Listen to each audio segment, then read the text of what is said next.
Hello guys, अगर आप लोगों को मेरी वीडियोस पसंद है तो मेरे वीडियोस को लाइक कर दे, शेयर कर दे, मेरे चैनल को सब्सक्राइब भी कर दे। इनविंसिबल शॉर्ट्स एंड के पिछले एपिसोड के एंड में हमने देखा था कि हमारे यांग ये काफी मुश्किल से अपना पूरा जोर लगा के उस सांप को फाइनली हरा के उसको जान से मार डालते हैं। इसके बाद वो बोआ उस बड़े से सांप के लाश के पास जाता है। इसके बाद उस लाश को पूरी तरह से लात मारते हुए बोलने लगते हैं कि ये ले तुम्हारी माँ का, तुम्हारे बहन का, तुम्हारे पूरा खानदान का, तुम्हारी हिम्मत भी कैसे हुई मुझ जैसा नाजुक और ब्यूटीफुल लड़की को चेस करके उसको जान से मार के खाने की कोशिश करने की, इसीलिए ये ले ये बोल के उसको और भी लात मार देती। और जब उसका गुस्सा ठंडा हो जाए उसके बाद वो अपने बैग के अंदर से कोई बॉटल को निकाली थी। इसके बाद बोलने लगता है कि अब फाइनली तुम्हें रिफाइन करने का समय आ चुका है। ये बोलने के तुरंत बाद वो उस बॉटल के ढक्कन को खोले थे। इसके वजह से उस बड़े से सांप की एनर्जी और आत्मा उस बॉटल के अंदर जाने लगता है। और इसके बाद एक बार वो प्रोसेस कंप्लीट हो जाए, ये बोआ हमारी यांग की तरफ देखने लगते हैं। इसके बाद बोलने लगते हैं कि सर्वेंट, मेरा नाम बोआ है और जैसे कि तुम देख सकते हो मैं एक रूइन मास्टर हूँ। वेल, तुम्हारा नाम और तुम्हारा काम और तुम कहाँ पढ़ते हो, ये सारे चीजों के बारे में पूछने से पहले मैं तुमसे ये पूछना चाहता हूँ कि इस बड़े से स्नेक को देखने के बाद तुमने क्यों नहीं भागा। और ये क्वेश्चन को पूछने के बाद ये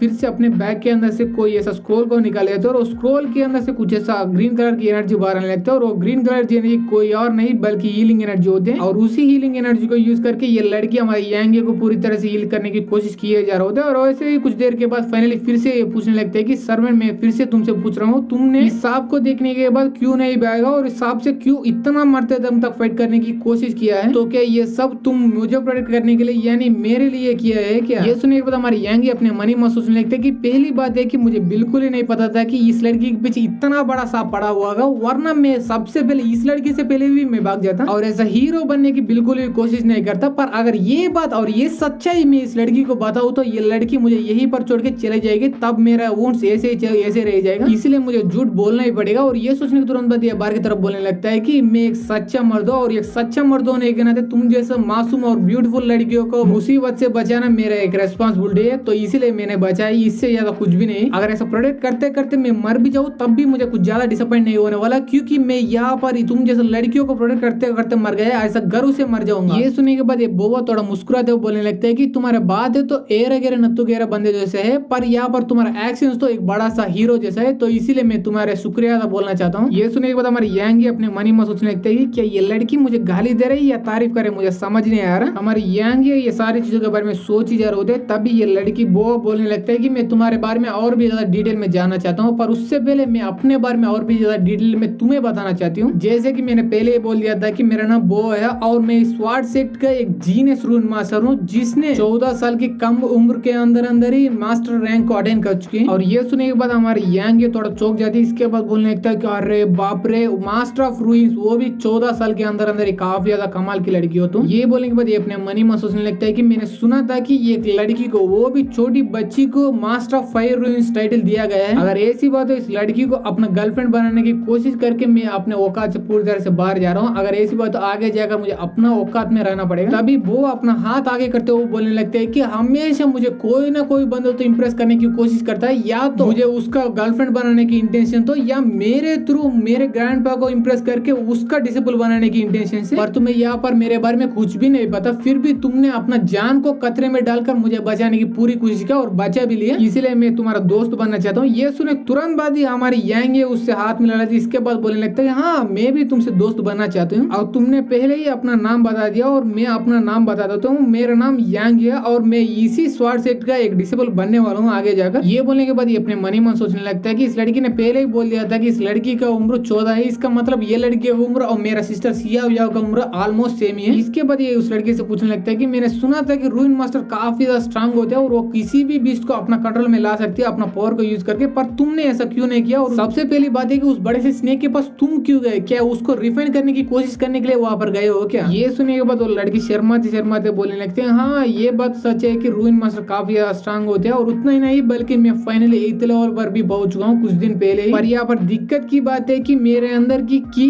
वो 5 एलिमेंट्स में सबसे वीकेस्ट एलिमेंट है, तो इसीलिए, और उतना ही नहीं बल्कि मुझे डायरेक्ट किसी से फाइट करने की एक्सपीरियंस बिल्कुल नहीं है, तो इसलिए मेरे पास भागने के अलावा कोई और चॉइस बिल्कुल नहीं बचा था। तब ये सुनने के बाद हमारी यांग ये गुस्सा होकर अपने मनी में सोचने लगता है कि इस लड़की के माँ का ये रूइन मास्टर है, उतना ही नहीं बल्कि ये 8th लेवल पर गई हुई है, फिर भी जब मैं उस बड़े से स्नेक से फाइट करते करते मरने वाला था तब भी मेरा मदद करने के लिए बिल्कुल नहीं आया। अगर ये सच में मदद करनी चाहती तो ये एक ही अटैक कर देगा अपना पूरा पावर यूज करके और वो बड़े से स्नेक वहीं पर मर जाएगा, पर इसने ऐसा करने की कोशिश भी नहीं किया और इसके एक्सप्रेशन को देखने के बाद ये बहुत समझ जाती है। इसके वजह से बोलने लगती है कि तुम्हें ऐसा लग रहा होगा मैं एथ लेवल पर पहुंच चुका हूँ, इसलिए अगर मैं चाहता हूँ तो आसानी से उस बड़े से स्नेक को मार सकती हूँ, पर ऐसा बिल्कुल नहीं हो सकता क्योंकि मेरे पास 500 एलिमेंट में वीकेस्ट एलिमेंट है और तुम्हारे पास 500 एलिमेंट में सबसे स्ट्रॉन्गेस्ट एलिमेंट गोल्ड एलिमेंट है। और तुम्हारे एनर्जी को महसूस करने के बाद मुझे ऐसा लग रहा है तुम 4th लेवल के ऊपर अभी जा चुके हो। ये सुनने के बाद हमारी यांग को कुछ भी समझ नहीं आ रहा होता, इसलिए ये पूछने लगता है कि ये 5 एलिमेंट्स क्या है और गोल्ड एलिमेंट क्या है और मैं 4th लेवल पर कैसे पहुंच चुका हूँ, मुझे भी समझ नहीं आ रहा। तो क्या तुम मेरे ऊपर थोड़ा मेहरबानी करके वो 500 एलिमेंट्स के बारे में और मेरा गोल्ड एलिमेंट के बारे में मुझे थोड़ा बता सकते हो क्या? तभी वो बताने लगते हैं कि तुम्हें अच्छी तरह से पता है कि कल्टिवेट्स अपने अंदर की की को यूज करके अपना लेवल को बढ़ा के और भी ज्यादा स्ट्रांग बनते हैं। और हजारों में एक बंदे के पास नॉर्मल की नहीं होता, बल्कि उसके लक की वजह से उसके पास 5 एलिमेंटल की आ चुके होते हैं और वो 5 एलिमेंट में गोल्ड एलिमेंटल की सबसे स्ट्रांगेस्ट है जो कि तुम्हारे पास है। तो क्या तुझे पता है कि रून मास्टर बनने के लिए तुम्हारे पास क्या होना चाहिए? सबसे पहले तुम्हारे पास 5 एलिमेंटल की में कोई भी एलिमेंटल की होनी चाहिए। इसका मतलब जिस बंदे के पास वो 5 एलिमेंटल की होता है वही बंदा आगे जाकर रूइन मास्टर बन सकता है, इसीलिए रूइन मास्टर को इतना ज्यादा वैल्यू देते हैं वो सारे दुनिया। तो क्या फाइनली तुम्हें 5 एलिमेंटल की के बारे में और रून मास्टर के बारे में पता चल गया है कि ये सुनने के बाद हमारे यांग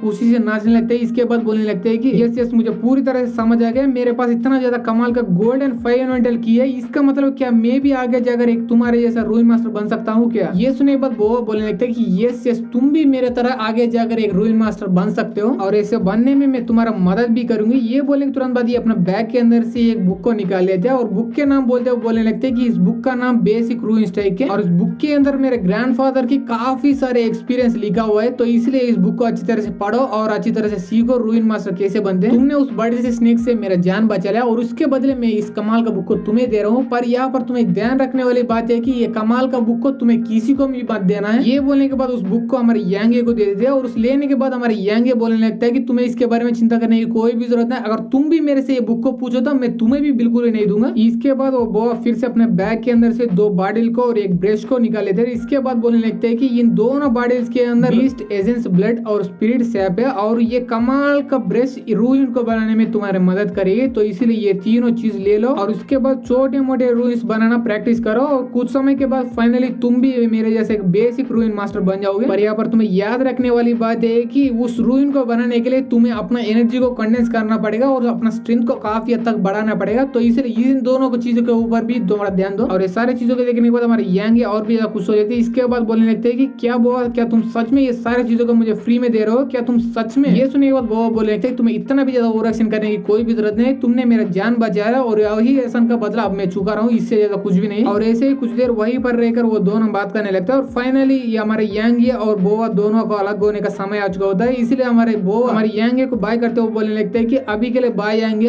अगर हम बाद में मिलेंगे तो हम और भी ज्यादा बात कर सकते हैं, पर अभी के लिए मुझे कुछ काम है तो इसलिए मुझे यहाँ से जाना ही पड़ेगा। ये सुनने के बाद हमारे यांग भी बोलने लगता है कि हाँ मुझे भी अब याद आ गया, मुझे भी थोड़ा काम करना है, तो इसलिए मैं भी तुमसे लीव करना चाहता हूँ, अगर हम बाद में मिलेंगे तो मुझे रोइंस के बारे में और भी अच्छी तरह से सिखाना है। ये सुनने के बाद ठीक है बोल के वहां से वो कंप्लीटली चला जाता है और उसके बाद हमारे यांग भी पीछे मुड़कर जाने लगता है और तभी हमारे एपिसोड यहीं पर खत्म हो जाती है।